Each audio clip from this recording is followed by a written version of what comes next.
मैं पूछता हूं राम मंदिर बनाने की क्या जरूरत है? क्यों पूरे भारत की सरकार लगी, पूरा भारत का हिंदू समाज पूरा क्यों लगा हुआ है?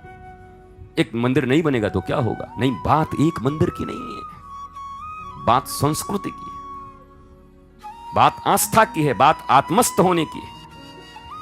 ये मिटा तो भारत तो ऐसे ही आधा मिट गया, हिंदू तो ऐसे ही आधा मिट गया, सनातन परंपरा तो ऐसे मिट रही है। ये एक मंदिर नहीं खड़ा हो रहा है, सनातन धर्मावलंबियों का पुनः जागरण और गौरव खड़ा हो रहा है, स्मृति खड़ी हो रही है फिर से। न बने तो इससे बड़ा नुकसान कुछ नहीं हो सकता। रोटी 4 दिन न चले कोई बात नहीं, पर मंदिर बनना चाहिए निश्चित। हम उस देश के हैं जहां राजा रघु अपने परिवार के साथ घास की रोटियां घोड़े के स्तबल में खाते हैं। हम उस देश के हैं जहां इन विदेशी आक्रांताओं के साथ लड़ते हुए महाराणा प्रताप अपने परिवार के साथ घास की रोटियां खाते हैं। हम उस देश के हैं। क्या महाराणा प्रताप को इतना ज्ञान नहीं था?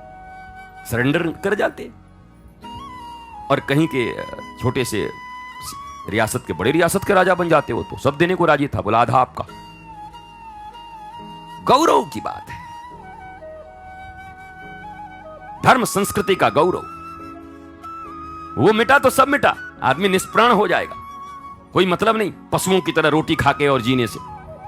और ये बाकी लोग यही चाहते हैं, तथाकथित धर्मनिरपेक्ष लोग और इधर उधर के जो लोग हैं सब बाहर के देशों से चलाए जाने वाले, वो चाहते हैं कि सब मिट जाए यहां पर। इसलिए उनको तकलीफ होती है। मंदिर से क्या होगा, हॉस्पिटल बना लो, मंदिर से क्या होगा, हॉस्पिटल। केवल मंदिर से ही हॉस्पिटल बनाने का तुमको याद आता है? 1947 में जब भारत आजाद हुआ था, उस समय में मंदिर कितना था, उस समय में चर्चेज कितने थे, उस समय में मस्जिदें कितनी थी, उस समय में गुरुकुल कितना था, उस समय मदरसा कितना था? क्या तुम्हारे आंख अंधे हो गए? 1947 के बाद मंदिर कम हो गए, गुरुकुल मिट गए, भारतवर्ष में चारों तरफ मस्जिदें दिख रही हैं, चर्चेज दिख रहे हैं, और तुम चिल्लाते हो कि मंदिर बना के क्या होगा, हॉस्पिटल बनाओ। बना दो सबको, उनको भी जाके समझाओ।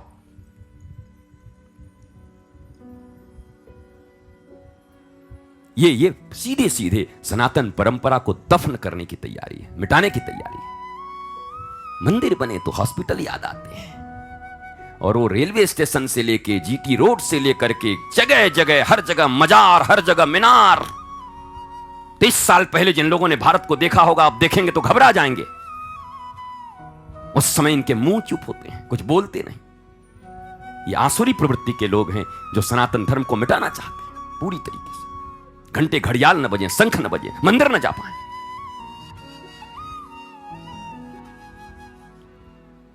इसलिए ये जरूरी है निधिवन 50 एकड़ में, पहला फेज 5 एकड़ का। 5 एकड़ में बन रहे इस दिव्य निधिवन के लिए सब प्रयत्नशील हैं। इससे क्या होगा? कहा एक तो इस संस्कृति के बारे में बताया, और दूसरा तुम्हारे मानव जीवन के बारे में, जिसके विषय में मैं 1.5 घंटे से बोल रहा हूं।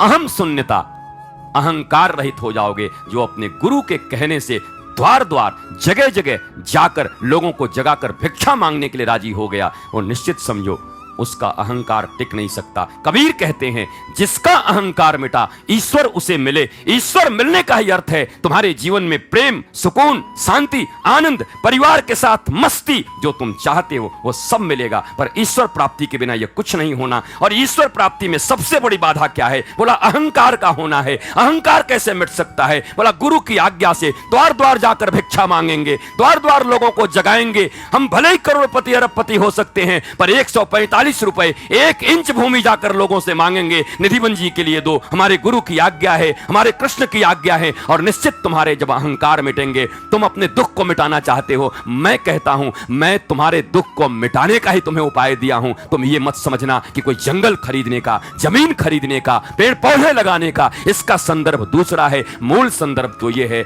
हर गुरु चाहता है कि उसके शिष्य के जीवन से अहम मिटे और कृष्ण उसके जीवन में पदार्पित हो जाएं। कृष्ण के आते ही उसके जीवन में मौज, मस्ती, आनंद, नंद घर आनंद भयो। वास्तव में यह निधिवन का निर्माण नहीं है, तुम्हारे जीवन में परिवार सहित तुम्हारे आनंद भवन का निर्माण है।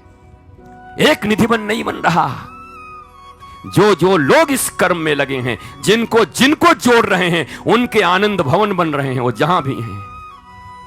वो जहां भी हैं वहीं पर उनका आनंद भवन बन रहा है, क्योंकि अहंकार मिटा तो दुख विदा हो गए। इस दुनिया में जितने भी दुख हैं वो अहंकार के कारण है।